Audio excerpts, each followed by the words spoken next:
નમસ્કાર, પાટનગર નેટવર્ક ન્યૂઝમાં આપનું સ્વાગત છે। હું છું દિવ્યા, આપની સાથે નજર કરીશું નમસ્તે ગુજરાત ન્યૂઝ પર। હિંમતનગર તાલુકાના મહાદેવપુરા ગામે ગામતનની સરકારી જમીન પર કથિત ગેરકાયદેસર બાંધકામને લઈને વિવાદ ઉભો થયો છે। મહાદેવપુરા દૂધ ઉત્પાદક સહકારી મંડળી દ્વારા આ મામલે તાલુકા વિકાસ અધિકારી, તલાટી અને જિલ્લા વિકાસ અધિકારીને લેખિત રજૂઆત કરી તાત્કાલિક કાયદેસરની કાર્યવાહી કરવાની માંગ કરવામાં આવી છે। દૂધ મંડળીની બાજુમાં આવેલી અંદાજે 35 ફૂટ ખુલ્લી ગામતનની જગ્યા પર કેટલાક ઈસમો દ્વારા કોઈ કાયદેસર મંજૂરી કે ફાળવણી વિના જેસીબીથી પાયા ખોદી બાંધકામ શરૂ કરાયું હોવાનો આક્ષેપ છે। મંડળીના જણાવ્યા મુજબ આ જગ્યા નિયમ મુજબ ગોડાઉન અને સ્ટોર રૂમ માટે ફાળવવામાં આવે તો પશુપાલકો અને મંડળીના સભ્યોને તેનો લાભ મળી શકે છે। અગાઉ પણ સંબંધિત અધિકારીઓ અને પોલીસ સમક્ષ રજૂઆતો કરવામાં આવી હોવા છતાં કોઈ સ્પષ્ટ ઉકેલ ન આવતા ગ્રામજનો અને મંડળીમાં રોષ જોવા મળી રહ્યો છે।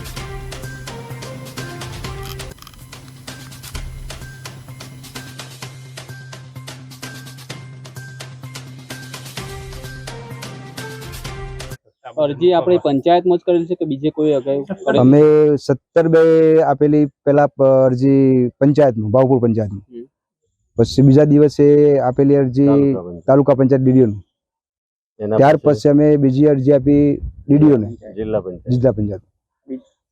હવે તલાટી સાહેબ નું શું કેવું છે? તલાટી સાહેબ કોઈ નિર્ણય લેતા નથી। એમને કોઈ આગળથી કોઈ દબાણ શું છે કોઈ ખબર પડતી નથી। બાકી અમને કોઈ જવાબ સરખો આપતા નથી આવે છે અને અમારો હક તો સાહેબ છે પણ એમનો હક છે, તો સતોય અમને આનો નિર્ણય કોઈ તલાટી સાહેબ પાસે મેં 17/2 અરજી આપી, ત્યાર પછી 1-2 મહિના પછી મેં તાલુકામાં આપી અને તાલુકામાંથી આપ્યા પછી અમે જિલ્લામાં પણ આપી છે, તો અમારો આનો કોઈ નિર્ણય મળતો નથી। તો એના માટે હવે કલેક્ટર ઓફિસ જવાની તૈયારી છે। શું નામ આપનું? અમરસિંહ દુરસિંહ રાઠોડ। કોઈ નિર્ણય નહીં લીધો તલાટીએ પણ। હવે આગળ શું કરશો આપ? આગળ જો કલેક્ટર સુધી જવાનું, પણ ન્યાય તો લેવાનો જ। આપનું શુભ નામ? રાઠોડ ભગવતીબેન સંદીપસિંહ। 3 દિવસમાં બનાવી કઈ રીતે?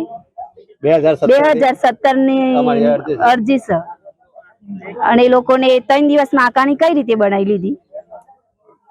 હવે આપને કોઈ નિર્ણય મળ્યો નથી। હવે આગળની શું તકેદારી છે? આપણે ક્યાં સુધી જશે? આ કલેક્ટરમાં જવાનું આવે તો બી જઈશું ને, ધારાસભ્યમાં જવાનું આવે તો, મુખ્યમંત્રીમાં જવાનું આવે તો બી જઈશું, બાકી મૂકવાનું નથી।